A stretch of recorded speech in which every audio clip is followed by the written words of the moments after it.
Hello, hello mga ma'am sir, karong adlaw di ay ang amuang baboy kay nagbati na siya, maglisod na siya og barog kay nabugatan siya sa iyahang tiyan, maong ningyaka na lang intawon siya.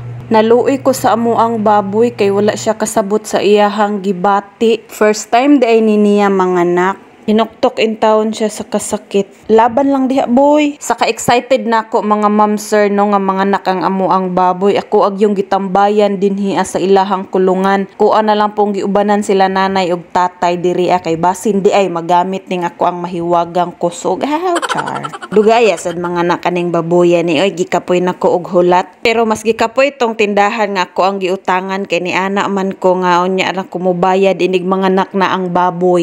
Maong ayaw jud og suko din ha kung gusto kang mabayaran pataka ha kay basig thank you honti ka charis kay isog bak maupay pala utang maupay isog ngano na maulaw na lang intawon maningil tong giutangan kay kung paninglon daghan kaayo og rason sa kadaghan sa iyang rason magpaila nga dili na gid siya mobayad na kay kaila charis lang moingon sila tambag-tambag pug ka diha ka rin utro mo pug gani ka nga pala utang napay baboy nimo wa pa nanganak gigarantor ram gani na nimo kay para makautang ka. Kining ako ang manghod atik-atik dayon ni siya duol-duol dinhi sa kulungan kay naaman diri sila nanay ug tatay unya ang ending ani mananghid ni siya kay motan-aw daw siya ni Juan Carlos Labajo kag concert sa Panabo City no nya si nanay ni ana siya nganong wadto pa man ka didto kang Juan Carlos nga naaman ko si Juan Carla.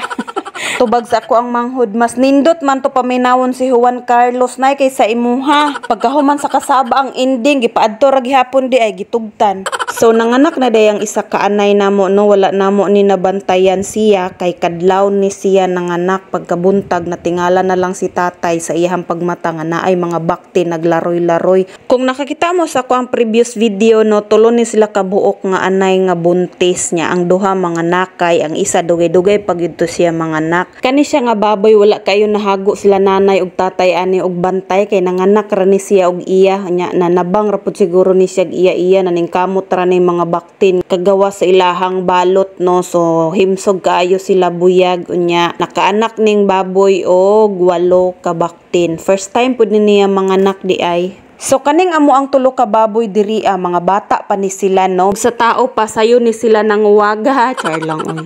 Tan-awa cute kayo mga baktin o nangatulog. Banat mog tulog tin kay para madako mo og dali. Lain na pug term nga gamit uy tin mura mag-familiar ka. Wala pa gihapon day nanganak tong isa ka baboy namo nga nagbati no ang ako ang na-focus kay kaning nanganak. Kay na-amaze ko sa ilahang ka-cute no nya inig kadako lami kay kanon.